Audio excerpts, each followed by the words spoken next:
ำเค็นมาเป็นหากินเป็นเด็กท้องนาเกิดมาคนมินต่อสู้หากินพื้นดินกันดานทำไรทำนาคนมาคนขาดจากธรรมชาตินอคนอีสานจากบ้านลาทุ่งเข้ากรุงหางานเป็นหน้าไทยว่ากับทำนางานไม่เป็นหลักเจ้านายชักเบื่อและบ่อยเอาเหลือเองไม่ต้องมาออกความสงสารมือผ่านน้ำตาชีวิตด้อยค่าหนุ่มเมืองร้อยเกินเจ้าใดไม่แลพ่อแม่จนยากเกิดมาลำบากมากินขาดเกินเพราะอยากไรจำใจเผชิญต่อสู้หาเงินเพื่อเลี้ยงชีวาร้องเพลงประกวดไม่อวดว่าเด่นแต่จริงอยากเป็นนักร้องกองฟ้าโชคไม่อำนวยดวงไม่นำพาพ่อแม่ท่านว่าหักหลังคงดีนำผมไปฝากคนดีลำเด่นบุญจริงนั่นเป็นอาจารย์บ่งชี้ยังไม่ดังโด่งผมงงสิ้นดีกลับมาอีกทีในแบบลำเลิน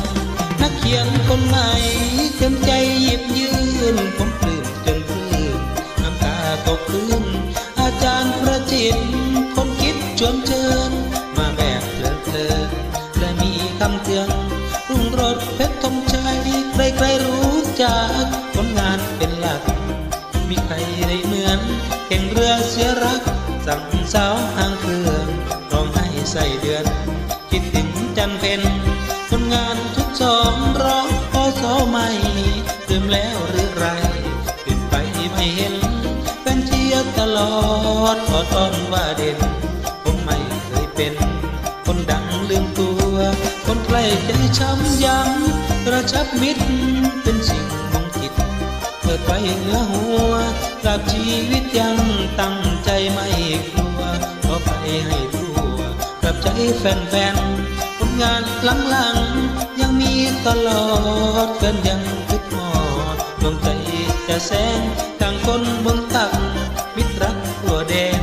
จึงต้องแฟนๆได้เชื่อผมมาลำเพลินลำลองผมร้องถนัดลำเดินไม่ขัดขอให้ฟังเถิดนะเป็นไม่ตีจากโลดไม่ลาผมหวังใจว่าจะอยู่ผู้วงการท่านผู้หนุนหลังคนดังยุคไฮเทคผลงานเฮียเล็กร่วมมือประสานอาจารย์ลาดมือบนคนมีผลงานให้ความสงสารกับลุงโรดเพ